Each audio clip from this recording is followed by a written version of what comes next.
അതും പറഞ്ഞ് അവളിലേക്ക് അവൻ അടുത്തു. അവൾ പെട്ടെന്ന് അവിടെ നിന്നും എഴുന്നേറ്റു. അവനും പെട്ടെന്ന് എന്തോ ഓർമ്മ വന്നതുപോലെ തല കുടഞ്ഞുകൊണ്ട് എഴുന്നേറ്റു. Sorry sorry Shiva, I am really sorry. അവൾ ഒന്നും മിണ്ടിയില്ല. ഞാൻ നിന്നോട് പ്രധാനപ്പെട്ടൊരു കാര്യം പറയാൻ പോവുകയാണ്. എന്താണ് സർ? നീ അതിന് എതിര് നിൽക്കില്ല എന്ന് എനിക്ക് വാക്ക് തരണം. എന്ത് സർ കാര്യം? നമ്മൾ ഇനിയും ഇങ്ങനെ ഫോർമലാകണോ ശിവ? തുറന്നു പറയാം, എനിക്ക് നിന്നെ ഇഷ്ടമാണ്. ആമയ്ക്ക് എന്തു പറയണമെന്നറിയില്ലായിരുന്നു. നീ ഇല്ലാതെ ഒരു നിമിഷം പോലും എനിക്കിനി പറ്റില്ല. വീട്ടിൽ ചെന്ന ഉടനെ എൻ്റെ വല്യമ്മച്ചി എന്നെ വേറെ വിവാഹത്തിന് നിർബന്ധിക്കും. അതുകൊണ്ട് നാളെ നമ്മൾ വിവാഹിതരാകുന്നു. ആമി ഞെട്ടിത്തരിച്ചുകൊണ്ട് അവനെ നോക്കി. സർ, സാർ എന്തൊക്കെയായി പറയുന്നത്? എനിക്കൊന്നും മനസ്സിലാകുന്നില്ല. നാളെ വിവാഹമോ? അവൻ പാഞ്ഞ് അവളുടെ അടുത്തേക്ക് വന്നു. അവൾ പെട്ടെന്ന് നിന്നിടത്ത് തന്നെ കട്ടിലിരുന്നു. അവനും അവളുടെ കൂടെ അവിടെ ഇരുന്നു. എന്താ, നിനക്കൊരു ഇഷ്ടമല്ലേ? അല്ലെന്ന് എൻ്റെ മുഖത്ത് നോക്കി നിനക്ക് പറയാമോ? അത് sir. Stop it Shiva. Sir നിന്നെ വിളിക്കരുത്. ശിവ, നിനക്കറിയുമോ എത്ര നാളായി ഈ മുഖം തിരയുന്നുവെന്ന്? അവളുടെ അടുത്ത് ആദമെന്ന ചെകുത്താനായിട്ടല്ലാതെ ആദമെന്ന മനുഷ്യനായി അവൻ സംസാരിച്ചു. അവൻ അവളുടെ മുഖം കൈകളിലെടുത്തു. അവളുടെ കണ്ണുകൾ നിറഞ്ഞു വരുന്നുണ്ടായിരുന്നു. നിന്നെ എനിക്ക് വേണം ശിവ, നിന്നെ എനിക്ക് വേണം. പറ, നിനക്ക് എന്നെയും ഇഷ്ടമല്ലേ? പറ ശിവ. അല്ലേ? അവൻ ഭ്രാന്തമായി അവളുടെ ഇരു കവളിലും അമർത്തിപ്പിടിച്ചു. അവൾ വേദന കൊണ്ട് കരഞ്ഞു. പെട്ടെന്ന് അവന് ബോധം വന്നു. Sorry sorry. അവൾക്ക് അവൻ്റെ ഭാവങ്ങൾ കണ്ട് പേടി വരുന്നുണ്ടായിരുന്നു. വിളിക്ക് നിന്റെ വീട്ടിൽ പറയ അവരോട്. എനിക്ക് ജാതിയും അതും ഒന്നും പ്രശ്നമല്ല. എനിക്ക് നിന്നെ വേണം ശിവ. അവൻ ഭ്രാന്തമായി കരഞ്ഞു. Sir sir. അവൻ എന്നിട്ടും അടങ്ങാതെയായപ്പോൾ അവൾ ഇച്ഛയെന്ന് ഉറക്കെ വിളിച്ചു. എനിക്കിഷ്ടമാണ് എൻ്റെ ഇച്ഛനെ, ഒരുപാട് ഇഷ്ടമാണ് എനിക്ക് എൻ്റെ ഇച്ഛനെ. അവളുടെ ഇച്ഛൻ എന്നുള്ള വിളി കേട്ടപ്പോൾ അവൻ ശാന്തനായി. ഞാനും ഈ നീലക്കണ്ണുകാരനെ എത്ര നാളായി കാത്തിരിക്കുന്നു എന്നറിയുമോ എന്ന് പറഞ്ഞ് അവൾ അവൻ്റെ നെറ്റിയിൽ ചുംബിച്ചു. പെട്ടെന്ന് അവൻ അവളുടെ കണ്ണുകളിലേക്ക് നോക്കിയപ്പോഴാണ് താൻ എന്താണ് ചെയ്തതെന്ന ബോധം അവൾക്കുണ്ടായത്. പെട്ടെന്ന് അവൾ അവിടെ നിന്നും എഴുന്നേറ്റു. മുൻപിലേക്ക് പോകാൻ തുടങ്ങിയതും അവൻ അവളുടെ കയ്യിൽ കയറി പിടിച്ചു. എന്നിട്ട് അവളുടെ അടുത്തേക്ക് നടന്നു വന്നു. അവളുടെ താടിത്തുമ്പിൽ പിടിച്ചു. ഇതാണ് ഞാൻ കേൾക്കാൻ ആഗ്രഹിച്ചത്. അവൾ നാണത്താൽ മുഖം കുനിച്ചു. പെട്ടെന്ന് അവൾ അവനെ കെട്ടിപ്പിടിച്ചു. അവളുടെ പെട്ടെന്നുള്ള പ്രവൃത്തിയിൽ അവൻ ഞെട്ടിയെങ്കിലും അവനും അവളെ തിരികെ പുണർന്നു. ഇനി പറ, നമ്മുടെ മിന്നികെട്ടിന് നിനക്ക് സമ്മതമല്ലേ? ഇച്ചേ, അത് എൻ്റെ അമ്മയും അച്ഛനും ചേച്ചിയും. എങ്കിൽ ശരി, എന്നെ കാത്തൊരു പെണ്ണുണ്ട്. അവളെ തന്നെ ഞാനങ്ങ് കിട്ടിയേക്കാം. ശരി, നീ കടന്നു. കൊല്ലും ഞാൻ വേറെ ഏതിനും പെണ്ണെ നോക്കിയെന്നറിഞ്ഞു. പ്ലീസ്, എൻ്റെ അവസ്ഥയൊന്ന് മനസ്സിലാക്കുക. എല്ലാവരുടെയും അനുഭവത്തോടെ നമുക്ക് ഒരിക്കലും വിവാഹം കഴിക്കാൻ പറ്റില്ല ശിവ. നിന്റെ വീട്ടുകാരെ ഞാൻ പറഞ്ഞു മനസ്സിലാക്കാം. ഞാനില്ലേ, പിന്നെന്താ? എന്നാലും ഇച്ചേ, അത് നിനക്കവരുടെ അനുഗ്രഹം പോരെ? എന്നാ വിളിക്ക്. എന്തിന്? ഞാൻ എന്തു പറയാനാ? ഞാൻ പറഞ്ഞു തരാം, അതുപോലെ പറ. അവളൊന്നും മനസ്സിലാകാതെ അവനെ നോക്കി. മായയുടെ ഫോൺ ബെല്ലടിച്ചു. ഇതാരെ ഈ യാത്രയിൽ? ആമിയാകും. അവൾ ഫോൺ എടുത്തു. ഹലോ ചേച്ചി. എന്താ മോളെ ഈ രാത്രിയിൽ? പ്രശ്നമൊന്നുമില്ലല്ലോ? നീ സേഫ് അല്ലേ? അതെ ചേച്ചി. എന്താ മോളെ പിന്നെ വിളിച്ചേ? ചേച്ചി, ഫോൺ സ്പീക്കറിലിട്ട് അച്ഛൻ്റെ അമ്മയുടെ അടുത്തേക്ക് ഒന്ന് പോവോ? അവൾ അവനെ നോക്കുന്നുമുണ്ട്. അവൻ ധൈര്യമായി പറഞ്ഞുവെന്ന് കണ്ണ് കാണിക്കുന്നുണ്ട്. എന്തു പറ്റിയടി? നിൽക്ക്, ഞാൻ അങ്ങോട്ട് പോട്ടെ. അവൾക്ക് നല്ല പേടിയുണ്ടായിരുന്നു. അച്ഛാ, അമ്മേ, ആമിമോൾ വിളിക്കുന്നു, എന്തോ പറയാനുണ്ടെന്ന്. മോളെ, അച്ഛയാടാ. അവൾ അവനെ നോക്കി മുഖം ചുളിച്ചു. ഞാൻ എങ്ങനെ പറയുമെന്നുള്ള രീതിയിൽ അവൻ ധൈര്യമായി പറയായെന്ന് കൈ കാണിച്ചു. അച്ഛേ, നാളെ എനിക്കൊരു പ്രധാനപ്പെട്ട മീറ്റിംഗ് ഉണ്ട്. അത് നന്നായിട്ട് അറ്റൻഡ് ചെയ്യാൻ നിങ്ങളുടെ എല്ലാ പ്രാർത്ഥനയും അനുഗ്രഹവും ഞങ്ങൾക്ക്. പെട്ടെന്ന് അവൾ നാക്ക് കടിച്ചു. അല്ല, എനിക്കുണ്ടാകണം. അത് കണ്ട് അവനൊന്ന് ചിരിച്ചു. അതാണോ മോളെ കാര്യം?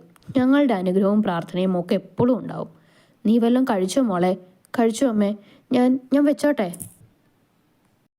ശരി മോളെ. അവൾ ഫോൺ പെട്ടെന്ന് കട്ട് ചെയ്തിട്ട് കരഞ്ഞു. അവൻ അവളുടെ അടുത്തേക്ക് വന്നു.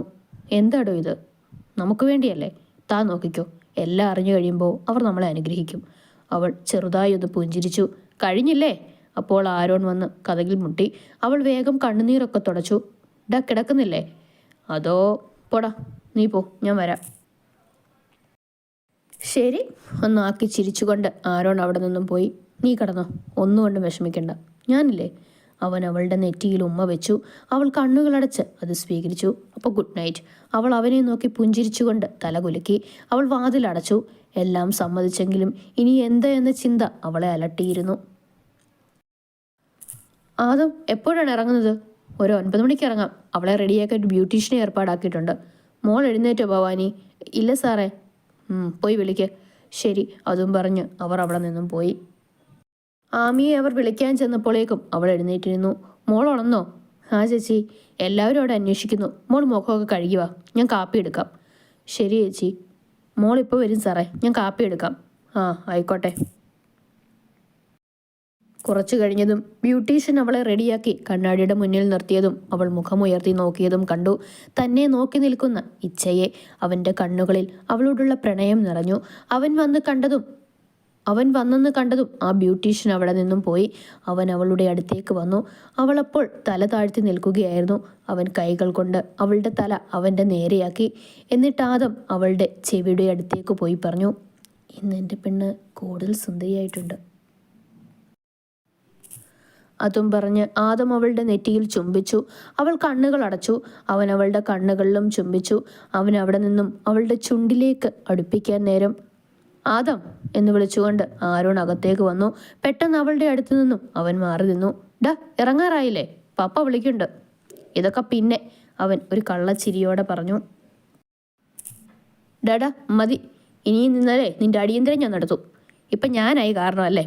ശരി, പോടാ പുല്ലേ, നടക്കങ്ങോട്ട്. പോകാൻ നേരം അവൻ ആമിയെ നോക്കി ഒരു കള്ളച്ചിരി ചിരിച്ചു. അവൾ നാണത്തോടെ മുഖം കുനിച്ചു. എല്ലാം കഴിഞ്ഞ് അവൾ ഇറങ്ങി വന്ന് ഡേവിഡിൻ്റെ കാലിൽ വീണു. അയാളുടെ കണ്ണ് നിറഞ്ഞു. എല്ലാം ശരിയാകും മോളെ. അയാൾ അവളെ പിടിച്ച് എഴുന്നേൽപ്പിച്ചു. ആദം ആമിയുടെ കൈ പിടിച്ച് ആ വീടിൻ്റെ പടി ഇറങ്ങി. അവർ നേരെ പള്ളിയിലേക്ക് പോയി. അവിടെ എത്തിയതും ഡേവിഡിൻ്റെ ഫോൺ അടിച്ചു. നോക്കിയപ്പോൾ റീനയാണ്. എന്താ റീന? ഇച്ചായ, ഒരു മിനിറ്റ്, അമ്മച്ചി വിളിക്കാൻ പറഞ്ഞതാണ്, ഞാൻ അമ്മച്ചിക്ക് കൊടുക്കാം. ഡേവിഡ് ഫോൺ പൊത്തിപ്പിടിച്ച് ആദമിനോട് പറഞ്ഞു അമ്മച്ചിയാണെന്ന്. Hello Davy. ഹലോ, ഡാ കേൾക്കുന്നില്ലേ? എന്താ അമ്മച്ചി, പറഞ്ഞോ. ആദം എവിടെ? അവന് കുഴപ്പമൊന്നുമില്ലല്ലോ?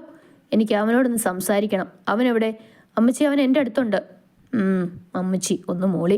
അതും പറഞ്ഞ് ഡേവിഡ് ആദമിൻ്റെ കയ്യിൽ ഫോൺ കൊടുത്തു. ഹലോ വലിയമ്മച്ചി. ആ മോനെ, നിന്റെ സൗണ്ട് കേട്ടല്ലോ, സമാധാനമായി. നിനക്ക് കുഴപ്പമൊന്നുമില്ലല്ലോ? ഇല്ല വല്യമ്മച്ചി, എനിക്ക് കുഴപ്പമില്ല. വല്യമ്മച്ചിയുടെ പ്രാർത്ഥന എപ്പോഴും ഉണ്ടായാൽ മതി. എൻ്റെ മോനെ ഈശ്വരൻ അനുഗ്രഹിക്കട്ടെ. വല്യമ്മച്ചി അത് പറഞ്ഞതും ആദം ആമിയെയും ഒപ്പം ചേർത്ത് പിടിച്ചു. ആരോൺ എവിടെയുണ്ട് വല്യമ്മച്ചി? ഞാൻ അവന് കൊടുക്കാം. ആരോണിനോടും സംസാരിച്ചിട്ട് വല്യമ്മച്ചി ഫോൺ വെച്ചു. നിന്നോട് എന്താടാ അമ്മച്ചി പറഞ്ഞത്? ഇന്ന് തന്നെ എല്ലാവരും എത്തണമെന്ന്. അത് പറഞ്ഞതും ആമി ആദമിൻ്റെ മുഖത്തേക്ക് നോക്കി. അവനൊന്നുമില്ല എന്ന് കണ്ണടച്ച് കാണിച്ചു. ഇനിയും നിന്ന കല്യാണം നടക്കില്ല. എല്ലാവരും അകത്തേക്ക് വാ. അതും പറഞ്ഞ് ആരോൺ ആദ്യം പള്ളിയുടെ അകത്തേക്ക് പോയി. ബാക്കിയുള്ളവരും ഒപ്പം പോയി. പള്ളിയിലെ അച്ഛൻ വന്ന് എല്ലാ ചടങ്ങുകളും നടത്തി. ആദം ആമിയുടെ കഴുത്തിൽ മിന്നുകെട്ടി. ആദം അവളുടെ തലയിൽ മന്ത്രക്കോടി ഇട്ടു. ആമിയുടെ കണ്ണുകൾ നിറഞ്ഞു. ചടങ്ങുകളെല്ലാം കഴിഞ്ഞ് അവർ വീട്ടിലേക്ക് മടങ്ങി. അവളെ കുരിശു വരച്ചു. ആരോൺ അവളുടെ കയ്യിൽ കുരിശു കൊടുത്ത് ഡേവിഡ് കൈപിടിച്ച് അകത്തേക്ക് കയറ്റി. ബാക്കിയെല്ലാം ഭാരതിയമ്മയാണ് ചെയ്തത്. മോളിന് നല്ല സുന്ദരിയായിട്ടുണ്ട്.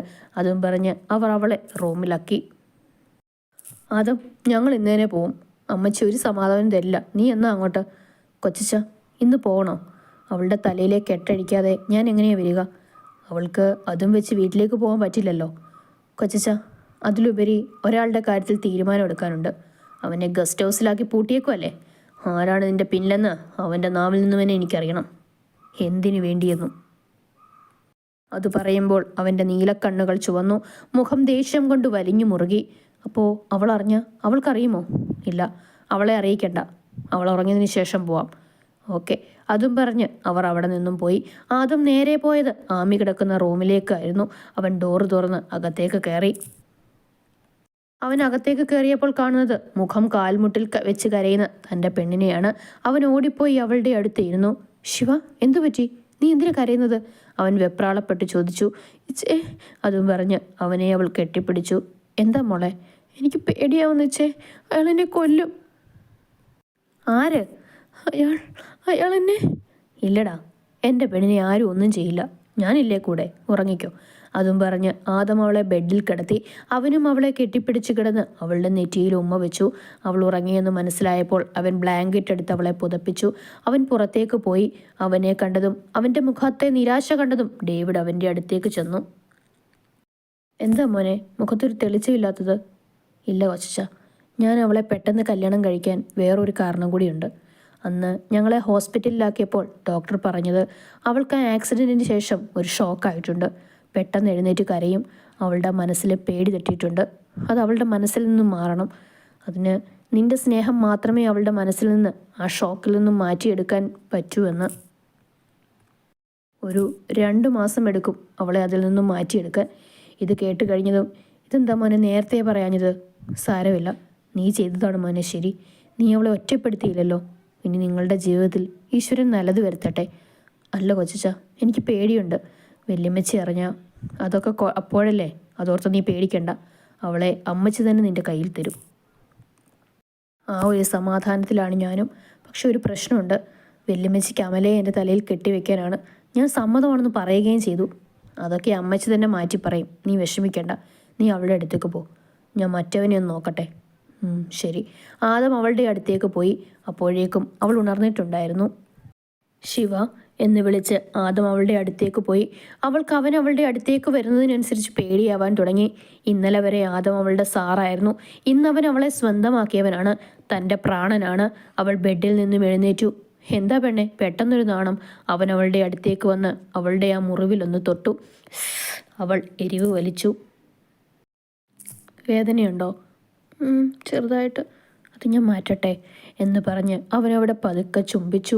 അവൾ കണ്ണുകൾ അടച്ചു നിന്നു. പിന്നീട് അവളുടെ ചുണ്ടിലൊന്ന് തഴുകി. അപ്പോഴേക്കും നാണം കൊണ്ട് അവൾ ഓടിപ്പോയി കട്ടിലിരുന്നു കിതച്ചു. അവനും അവളുടെ കൂടെ പോയിരുന്നു. പതുക്കെ അവളുടെ മുഖം തൻ്റെ നേരെ തിരിച്ചു. അവൾ അവൻ്റെ കൈ തട്ടി മാറ്റി. അടങ്ങിയിരിക്കും പെണ്ണെ.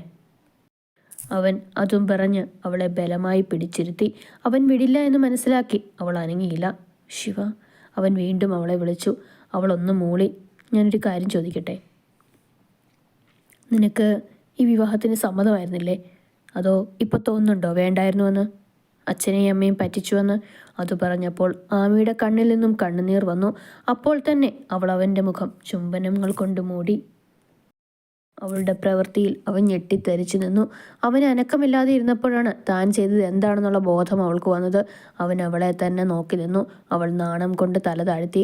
ആദം അവളെ ബെഡിൽ കിടത്തി. അവൻ അവളുടെ അടുത്തായി ഇരുന്നു. നീ വലുതും കഴിച്ചോ? ആ കഴിച്ചു. ഭാരതി ചേച്ചി കൊണ്ടുവന്ന് തന്നു. നീ എന്തിനിങ്ങനെ വിറയ്ക്കുന്നത്? നീ പേടിക്കണ്ട. നിന്റെ അനുവാദമില്ലാതെ ഞാൻ നിന്റെ ദേഹത്ത് തൊടില്ല. പോരെ? അവളുടെ കണ്ണുകൾ വീണ്ടും നിറഞ്ഞു. ഇതിന് മാത്രം കണ്ണുനീർ നിനക്ക് എവിടെ നടി എന്നും പറഞ്ഞുകൊണ്ട് അവളുടെ മൂക്കുത്തിയിൽ അവനൊന്ന് കടിച്ചു. അവൾ ഒന്ന് കുറുകി. ഞാൻ ചേച്ചിയൊന്ന് വിളിക്കട്ടെ? ദിവസവും എൻ്റെ ശബ്ദം കേട്ടില്ലേ എൻ്റെ ചേച്ചിക്കുട്ടി ഉറങ്ങില്ല. എത്ര ദിവസമായി? പറ്റിയില്ലല്ലോ. അവൾ പുഞ്ചിരിച്ചുകൊണ്ട് തലയാട്ടി. അന്നമോളെ, എന്താ റീനാൻറ്റി? അവൾ കിടക്ക അന്നാൻറ്റി, ജോബി റീനയോട് പറഞ്ഞു. എന്നാൽ മോനി പാൽ അവൾക്ക് കൊടുത്തേക്ക്. ഇനി അവളെ ഇങ്ങോട്ട് ഇറക്കണ്ട. ശരി. അതും പറഞ്ഞ് ജോബി റീനയുടെ അടുത്തുനിന്നും പാൽ വാങ്ങി. ഇതാണ് പറ്റിയ സമയം. അതും വിചാരിച്ച് ജോബി അവൻ്റെ കയ്യിലുണ്ടായിരുന്ന ഒരു പൊടി അതിലേക്കിട്ടു. അവൾക്ക് കൊണ്ടുപോയി കൊടുത്തു. രാജകുമാരി, ഇതാ ഈ പാല് കുടിക്ക്. വേണ്ടി ചായ? അങ്ങനെ പറഞ്ഞാൽ പറ്റില്ല. ഇപ്പം നീ ഒറ്റയ്ക്കല്ല, ഇത് കുടിച്ചേ. അവൾ മടിച്ച് അത് വാങ്ങി. അവൻ അവൾക്ക് പാല് കുടിക്കാൻ കൊടുത്തതും അവൾ വായിൽ വെക്കാൻ തുടങ്ങിയപ്പോഴേക്കും അവളുടെ ഫോൺ അടിച്ചു. കയ്യിലുണ്ടായിരുന്ന പാൽ ടേബിളിൽ വെച്ച് ഫോൺ എടുത്ത് നോക്കി. ആദമായിരുന്നു വിളിച്ചിരുന്നത്. ജോബിൻ്റെ മുഖത്ത് ദേഷ്യം നിറഞ്ഞു. അതവൾ കാണാതെ ഇരിക്കാൻ ജോബി മുഖം മറച്ചു പിടിച്ചു. കുഞ്ഞ, നീ എവിടെ പോയതാടാ? നിന്റെ ശബ്ദം കേൾക്കാഞ്ഞിട്ട് എനിക്ക് ഒരു സമാധാനവും ഇല്ലായിരുന്നു. എനിക്ക് മാത്രമല്ല, വല്യമ്മച്ചിക്കും. വല്യമ്മച്ചി ഞാൻ രാവിലെ വിളിച്ചിരുന്നു ചേച്ചി. വല്യമ്മച്ചി പറഞ്ഞു. നീ ഓക്കെ അല്ലടാ? ഓ ചേച്ചി, എനിക്കൊരു കുഴപ്പമില്ല. ഞാൻ ഹാപ്പിയാണ്. വർക്കിൻ്റെ കാര്യത്തിൽ വന്നതില്ലേ, അതാണ് വിളിക്കാൻ പറ്റാത്തത്. ഇപ്പോൾ ഫ്രീ ആയപ്പോൾ വിളിച്ചതല്ലേ. എന്നാ ഇങ്ങോട്ട് വരുന്നത്? ഞാൻ കുറച്ച് ലേറ്റാവും ചേച്ചി. അവിടുത്തെ വർക്ക് കഴിഞ്ഞില്ലേ? ഇല്ല, എൻ്റെ വർക്ക് തുടങ്ങുന്നതേ ഉള്ളൂ. അവൻ ആമിയെ നോക്കി കള്ളച്ചിരിയോടെ പറഞ്ഞു. ആമി അവനെ കണ്ണുരുട്ടി കാണിച്ചു. അത് കണ്ടുകൊണ്ട് അവനൊന്ന് ചിരിച്ചു. ശരി കുഞ്ഞെങ്കിൽ. ശരി ചേച്ചി. അവൾ ഫോൺ ടേബിളിൽ വെച്ചതും അവളുടെ കൈ തട്ടി പാല് താഴേക്ക് മറിഞ്ഞു. ഈശോയെ, പാല് പോയി. അത് സാരമില്ല, എൻ്റെ രാജകുമാരി കടന്നു, ഞാൻ തുടച്ചോളാം. അതും പറഞ്ഞ് ജോബി ആ ക്ലാസ് ചില്ല് പെറുക്കാൻ തുടങ്ങി. മോശം, വിളിക്കാൻ കണ്ട സമയം, നല്ല ചാൻസാണ് പോയത്. ഇതോടെ ആ കുഞ്ഞു പോയെന്നാണ് വിചാരിച്ചത്. അപ്പോഴാണ് അവന് ഓർമ്മ വന്നത്. ആദമല്ലേ വിളിച്ചത്? അപ്പോൾ അവനൊന്നും സംഭവിച്ചിട്ടില്ലേ? അവൻ അപ്പോൾ തന്നെ അവളോട് ചോദിച്ചു, അന്ന എന്താ ചായ? ആരാ ഇപ്പോൾ വിളിച്ചത്? കുഞ്ഞൻ.